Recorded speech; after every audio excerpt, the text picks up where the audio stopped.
Ang mga babae, napakaraming test. Dito sa videong to, alamin natin kung ano ang mga ito at paano nga ba pumasa.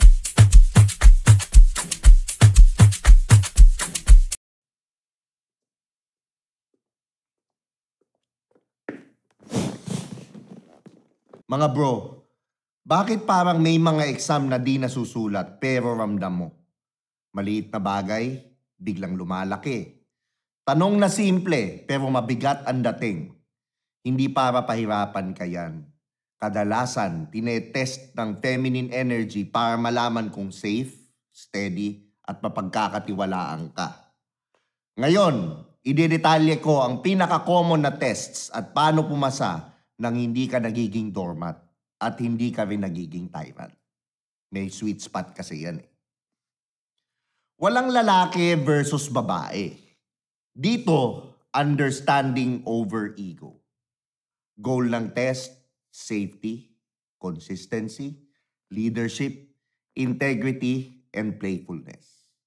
Formula ng sagot, validate, lead, boundary, warmth. Read that again. Validate, lead, boundary, warmth. Kalma protocol, huminga ka. Relax. Empathize. Answer simply, take ownership, hold your boundary, and end with warmth. At nga ba ang 12 na karaniwang feminine tests at paano pumasa dito? Ang example nito is how it shows, what it asks, how to pass, and avoid. Unang-unang test. Trigger check to Composure test. Lumilitaw to bilang tanong, tono na pwedeng makairita, timing na off, tahimik, pero mabigat. Ang totoong tanong, kalma ka ba kahit may stress? Paano nga ba pumasa dito? Hinga ka muna. Sumagot ka ng maikli, malinaw, i-acknowledge mo ang concern ng babae, mag-offer ka ng simple plan. Example, magparamdam bago matulog. I-set ko ang reminder. For example, ang iwasan mo dito guys, ito yung sarcasm, yung paninermon, especially lalo na sa mga kaedad ko, iwasan nyo yung paninermon kasi hindi niya kailangan ng tatay, ang kailangan niya jowa or partner or lover. And of course, yung mga defensive lecture, yan na yung minsan nangyayari parang gaslighting ang dating, lalo na sa mga feminists ngayon. O, aminin nyo, di ba? Yan yung mga nangyayari. Okay. Pangalawang test is consistency, integrity test, kung tawagin. Ano nga ba ito? Ito yung mga, di ba sabi mo, follow through check, di ba? Yung mga tanong ng babae. Di ba sabi mo, ang totoong tanong niyan, pwede ba kitang asahan? Okay. Paano nga ba pumasa dito? Kilalanin mo kung nasan ka. Ayusin mo yung commitment window mo. Diba? For example, magsabi ka ng specific na oras, specific na petsa. I-track mo din yung calendar mo. Gamitin mo yung calendar mo sa phone mo tsaka yung mga alarm. Kasi napaka-importante nito sa mga babae. Dahil ang mga babae, detail-oriented yan.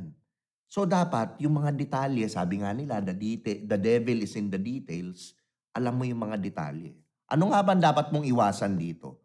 Yung excuses, yung mga pangakong malabo, at syempre, isi-shift mo sa kanya yung blame. Iwasan na iwasan mo yan. Dahil lalo lang lalaki ang problema. Pangatlo, ito napaka-importante nitong test na to. Ito yung leadership decision test. Gaano ka ba katigas, gaano ka ba kadesidido, at kaya mo ba siyang i-lead? Lumilitaw to bilang kahit saan mo gusto. Diba? Pag nagtanong siya sa'yo, pag first date, ano ba yung usual na nangyayari? Diba? Dapat lalaki, ikaw, kung first date, na plano mo na yan. Alam mo kung saan pupunta, nagplano ka kasi na-appreciate nila yun. Pag nagtanong sila ng kahit saan mo gusto, ang babae kasi hindi niya alam kung anong gusto niya. So dapat ikaw mismo bilang lalaki, alam mo yung gusto, kung ano yung kakainin. So anong niyan, kahit saan mo gusto, yan yung vibe na indecisive. Pinapasa niya sa'yo yung bola. Diba?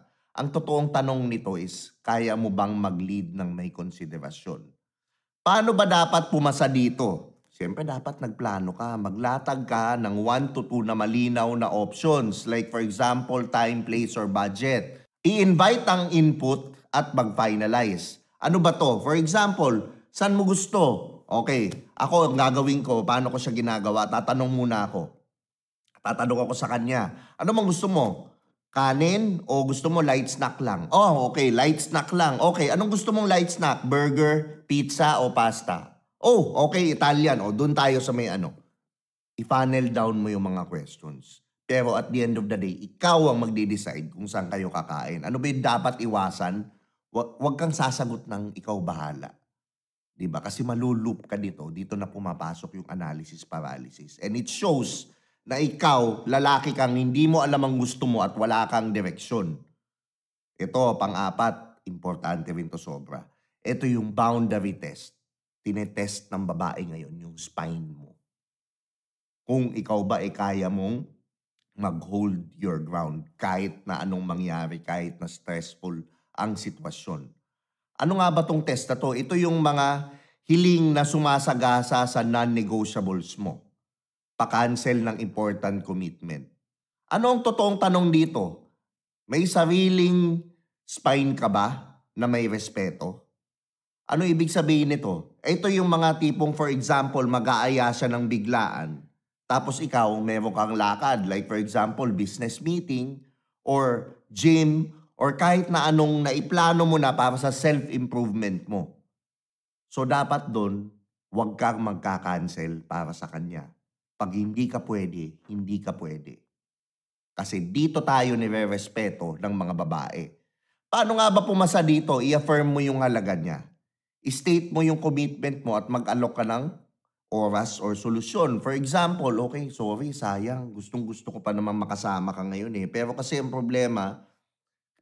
meron akong kailangan ko mag-gym, may commitment ako dito na kailangan ko maayos. Pero kung gusto mo, pwede naman tayo sa gabi. Or bukas, available ako. Okay ka ba? Anong oras ka pwedeng available? 4 or 5 p.m.? Kita mo yung statement ko. Alam ko kung saan ako pupunta. Alam ko kung anong oras. Nagbigay na ako sa kanya. Hindi ko na siya pinag-isip. Ang iwasan mo yung yes man pattern, di ba? Kasi yan yung mga tipong sinasabi ko sa lahat ng videos ko, oo ka na lang ng oo, kahit na hindi mo naman gusto. Para lang hindi ka ma-reject. Oh. Number 5, eto naman ngayon, attention availability test. Eto yung mga tampo sa late replies, busy ka lagi. Ang totoong tanong nito, kasama ba ako sa mga priorities mo? Mahilig ang ganyang babae. Normal yan. Huwag mong isiping drama. Ganyan ang mga babae. Di ba? Paano ba pumasa dito? I-time box mo yung work mo. Kailangan magaling ka sa time management. Kailangan yung deep focus. At mag-set ka ng check-in windows. Meaning, i-communicate mo proactively kapag hindi ka available. So from time to time, i-message mo din siya. Di ba? Pakita mo sa kanya kahit papaano kasi there's no such thing as busy. We can always find times for things that matter. Diba? Ang iwasan mo ito, yung ghosting, yung breadcrumbing, tsaka yung mga vague promises mo. Diba? Wag mong gagawin yan kasi ang babae, normal sa kanila na maghanap ng assurance. So as lalaki, kahit papaano, bigyan mo siya ng ganyan. Pero may boundaries. In the end, mas lalo kanyang irerespeto, mas lalo kanyang iba-value as a lalaki. Okay, pangatlo naman, jealousy and security test. Ito yung lumilitaw na bilang, alam nyo na yan, selos. Mga tanong tungkol sa coworkers, ex, or sa mga DM.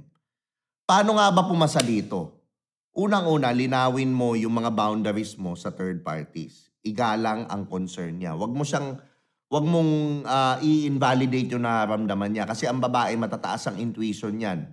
Usually, alam din nila. Same as sa lalaki rin naman, di ba? Pag may intuition ka, alam mo may gustong dumiga sa kanya, alam mo din eh. Siya rin. So, huwag mo invalidate yun. So, i-appreciate mo. Sabihin mo sa kanya, uy, grabe ka naman.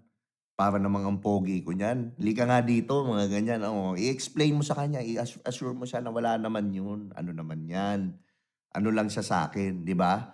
So, igalang mo yung concern niya, yung panindigan at respeto sa relasyon. So sabihin mo sa kanya, wala naman yan sa akin, ano yan. So hindi ka ba comfortable? O sige, kung hindi ka naman comfortable, let's make a compromise. Pero may mga tao kasi talagang hindi natin maiiwasan. Like example, co-workers, we work with them. So, kailangan maintindihan din ng babae. Paintindi mo sa kanya na co-worker lang yun. And, syempre, assure mo din siya. Pero kung sobra, wag naman sobra-sobrang pa-assure. Kung sobra-sobrang pang-assure naman, trauma na niya yun. Hindi mo na problema yun. Kung sobrang selosa na niya, hindi mo problema yun. Kasi kung ikaw, wala mo sarili mo, wala ka namang ginagawa at maayos ka naman, it's for her to fix. It's not for you. Huwag mong ilagay sa iyo yung burden na yun. So, nililinaw ka lang. Again, yung boundaries, ha? Diba? Iwasan mo yung gaslighting na ini-imagine mo lang yan eh. Hindi naman, hindi. I-acknowledge mo yung feelings niya. Yung sisisihin mo siya, tsaka yung tatakutin mo na pag hindi mo tinigil yan, maghihiwalay tayo. Mali eh. Pang-insecure yun. Be a man. Be a mature, healed man. Number 7, truth and transparency test.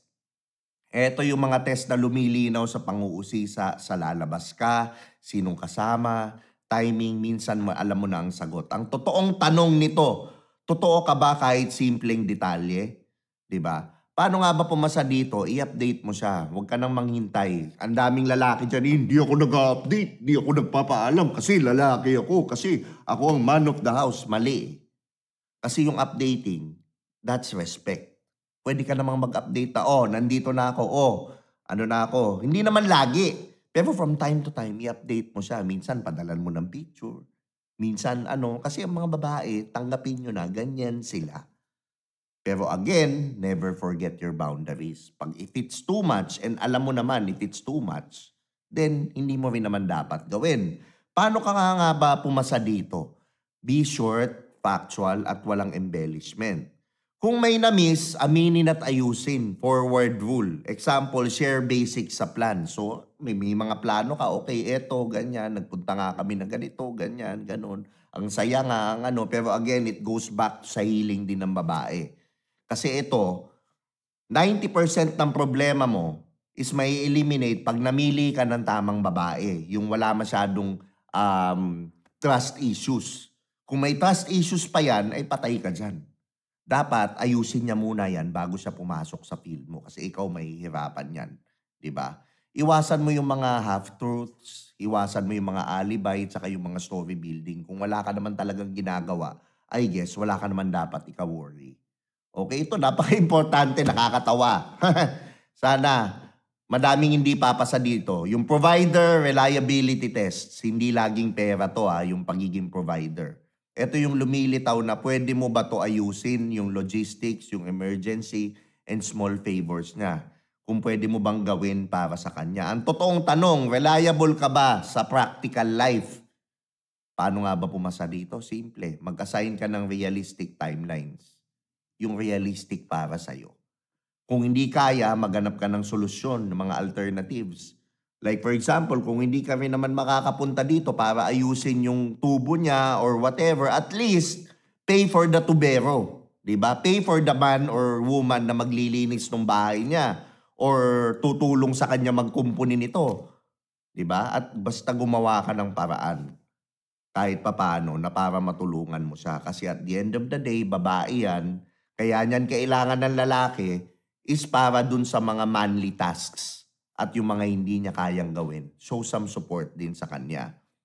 Iwasan mo yung mga grand plans tsaka yung zero execution. Kasi mawawala ang trust niya sa'yo pagdating dyan bilang lalaki. Number 9, ito yung values and alignment tests. Ano nga ba ito? Ito yung mga subtle push sa mga standards mo. Like for example, inom, gastos, kabarkada, drama. Ang totoong tanong, totoo ba standards mo o pabago-bago? Again, this goes back to boundaries. Dapat may mga standard ka, may mga boundary ka at nalinaw mo sa kanya yon na ano yung hindi pwede, ano yung pwede. Paano pumasa? I-state mo ang value mo kahit maiksi lang. Paninindigan nang hindi ka nagmamaoy. Piliin ang setting na di chaotic. Diba? Iwasan mo yung preaching. Iwasan mo yung moral superiority. Like for example, you're ahead than her. Pwede namang ganun, pero wag mo nang ipamukha sa mukha niya. At pagbebenta ng values para sa short-term peace. Again, never start a war with yourself. Set your boundaries. Number 10, ito yung repair recovery tests. Ito yung mga pag nagkamali ka. Lumilitaw to bilang nakakasama ng loob siya, dismouth ang energy.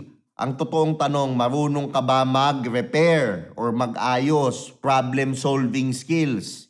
Paano ba pumasa dito? Again, it goes back sa pagiging lalaki mo. How do you solve problems and how you become calm? Walang pero. Linawin mo ang need for information, assurance, plan. Magbigay ka ng small and clear repair actions para sa steady na affection. Wag kang maglalagay ng mga scoreboard. Yung ikaw rin dati ganito ka eh. Maling-mali eh. Wag mo ibabalik. That's defensive. That's not being a man. Yung timeline policing, wag mo rin, iwasan mo yan. Yan yung mga pinupulis mo, yung mga hindi mo rin naman natapos to. Kasi dito, nagsastart ka ng silent war. Again, it goes back to your boundaries. It goes back to your self-respect to yourself. Diba? Pagrespeto at pagmamahal mo sa sarili mo. Ito yung may number 11. Medyo pasado-pasado ako dyan. Yan, yung mga playfulness, lightness test. Lumilitaw to bilang banat, tease, mood shifts, at mini storms. Ang totoong tanong, may sense of play ka ba o puro ka lang kapikunan? Diba? Paano pumasa dito? Dito ngayon pumapasok ang pagiging relaxed mo. Yung pagiging light presence mo. Yung magiging marunong ka lumambing, yung warmth, yung service mo, paggawa mo siya ng tsaa minsan-minsan, yung hug, yung walks na kasama mo siya. Huwag ka dumiretso sa debate. Example ko ito ay, for example, ginagawa ko lagi ito sa jowa ko. Like for example, nag-aaway. Ako, babanat ako na, ano ba yan? Away na naman? Pwede ba itigil na natin to? Kasi gusto ko, pwede ba i-skip na natin tong away? Dumiretso na tayo sa makeup sex. Kasi doon naman tayo pupunta eh. Oh, di ba? Yung mga ganon, patatawanin mo siya. Imbis na kasi yung state niya, pwede mong i-change eh. Pwede mo siyang mapatawa eh. Pag ang babae na patawa mo, mag-shift na yung energy yan. Iwasan mo yung sarcasm. Pangalawa, ito napaka-iwasan mo. Sobrang red flag nito yung mananakit ka physically. Nako, iwasan mo yan. Tsaka again, older guys, mga tito dyan, huwag kang magle-lecture, lalo na kung bata yung jowa mo. Kasi hindi naman siya kumuha ng tatay. Kumuha siya ng partner. Diba? Number 12, future orientation test. Lumilitaw to bilang tanong sa mga plans mo, timelines mo, tsaka sa growth mo. Ito yung mga pangarap mo. Ang totoong tanong, may direction ka ba o paikot-ikot ka lang sa buhay? Yan na yung ina-assess ka na niya. Kung kung magiging asawa ko ba to, anong magiging buhay ko sa kanya. Kasi ang mga babae, ganyan din yan eh. Nakikita na niya yan through your actions. Kailangan makikita niyang magiging mabuting tatay ka, responsable ka, provider ka. Paano pumasa dito? Share short, medium plan. Short and medium. Huwag yung long term. Masyadong cringy yun. Short and medium. Meaning yung 3 months to 1 year lang na mga plano mo. Sa financial, sa family, sa spirituality mo, sa career mo. Yan yung mga dapat i-balance nating lalaki. Unang-una yung financial mo, yung family mo, or your people around you, yung faith mo, tsaka syempre yung pera mo, yung career mo. Ano ang next visible step mo? Mag-invite ka din minsan ng alignment check. Minsan kayong dalawa mag-usap kayo ng mga plano nyo kung nag-a-align ba to. Kasi syempre, if you're dating to marry, kung seryoso ka dito, kailangan may plano. Diba? Iwasan mo yung mga fantasies na walang date. Diba? Sabi nga nila, diba, if it's not time-bound, it's just an idea. Hindi siya goal talaga. Ang goal is smart. Diba? Specific, measurable, action-oriented. Diba? Alam nyo na yan. Diba? May timeline siya lagi. Diba? Saka huwag kayong laging sasabihin mo yun, tingnan na lang natin. Mali. Diba? Ngayon nga ba, bakit nga ba madaling bumagsak? Ito yung ngayon, pag-usapan natin yung inner game behind it. Unang-una yung ego. It's your need to be right. Yung reactive tone. Ang daming ganyan, daming lalaking ganyan. Defensive ka, agad, reactive. They react immediately, nangaaway, naninigaw. Diba? And they're not responding to it. They're not, mature enough para harapin yung mga hard conversations. Pangalawa, people pleasing. Ito yung mga takot ma-disappoint. Yes ngayon, galit bukas. People pleasing mo. Diba? Kaya pag ikaw people pleaser ka, yes ka lang ng yes. Kahit na hindi ka naman talaga pwede, kahit na makaka-apekto sa goals mo, yes ka ng yes. Hindi ka nire-respeto ng mga tao at lalong hindi ka nire-respeto ng mga babae. Bakit? Wala kang respeto sa sarili mo eh. Diba? Pangatlo, ito yung control. Yung ina-anxiety and ambiguity. Ito yung mga taong nag-o-over-explain, nag-o-over-tighten. Again, goes back to sa pagiging defensive. Especially lalo na yung mga may ginawang masama, yan yung mga defensive na tao. Alam nyo yan, di ba? Aminin nyo na mga lalaki. Tayo-tayo lang naman dito eh. Di ba? Yung mga minsan over mag-explain, dapat hindi eh. Kasi kung wala ka naman dapat i-explain, pwede mo na ma-explain ng maiksi. Pag hindi niya naiintindihan yun, it's on her. Set your boundaries. Paano nga ba malulusutan to? Paano mo mapapasa? Ito yung mga usual na counter moves dyan. Alamin mo yung trigger saan nanggagaling. Bakit ka nagagalit? Alamin mo. Mahirap yan. It takes a lot of practice. Pero sinasabi ko sa mga previous videos ko, how do you name the trigger? Usually sa pagka-childhood yan. Trauma yan. Micropause. Napaka-importante. Ito malaking factor na magagawa. Micropause, 3 seconds. Huwag ka muna mag-respond. Huminga ka muna. And then sumagot ka ng short and specific. Yung kalmado. Diba? Tsaka mag-leave room ka for follow-up. Diba? Ngayon, paano nga ba natin malalaman na kailan na hindi test kundi toxic behaviors? Ito na yung boundary ng test tsaka toxic behaviors, ha? Unang-una, yan yung may mga contempt na. Insults, lagi kang minumura, yung chronic disrespect, tsaka yung public shaming, lalo na yung pinapahiya ka sa mga barkada mo, harapan ng mga lalaki, sobrang foul yun. That's toxic. Ito yung isa pang toxic. Yung mga nagte-threat, hiwalayan kita. Yung mga minamanipulate ka na financially, emotionally, and then may physical abuse na nanakit. That's toxic. Red flag yan. Tumakbo ka na, iwanan mo. Ito yung non-stop boundary violations. Diba? Ang response dito, dapat i-document nyo yung mga pattern. Mag-set ka ng firmer boundaries. Actually, from the start of the relationship, even sa panliligaw, pag na-set mo na ng maayos yung boundaries, down the line, hindi mo na magiging problema to eh. Pag nire-respeto ka ng babae, I doubt it kung mag-a-act upon sa'yo yan. At kung talagang wala siyang respeto sa'yo, eh, alam mo na yung gusto. Diba? Hiwalayan mo na yan. Diba? Seek counsel, kung unsafe, umalis. Lagi niyong tatandaan, guys, self-respect is love. Diba? Kaya napaka-importante sa akin, diba, yung action plan dito. Ano ba yung action plan? Lagi kong inaano is yung mag-meditate ka kada umaga para yung utak mo, diba, utak mo nakaset yung intention for the rest of the day. Kalmado ka. Kasi pag kalmado ang utak mo, kahit anong kupal ng paligid, diba? Hindi mo mararanasan yan. Lagi niyong tatandaan, alamin mo rin kung test or pagiging toxic. Napaka-importante yun. At lagi niyong tatandaan din na yung self-respect mo, yung boundaries mo dapat intact. So kaya importanteng bago ka mag-jowa, bago ka mag-date, naayos mo na yung sarili mo, naayos mo na yung internal mo. At same din sa jowa mo at same din dun sa babae. Kung yung babae, madami pang issues, kailangan niya muna mag-heal. Kaya nga huwag kayong magjojowa ng kabe-break lang kasi kailangan pa niyan mag-heal. I-ano niyo muna. Kailangan niyang harapin muna yung trauma niya kasi hindi mo trabahong maging therapist at mag-ayos. Mga bro, karamihan ng tinatawag mong test ay hindi para pabagsakin ka, kundi para makita kung pwede kang sandalan kapag bumabagyo.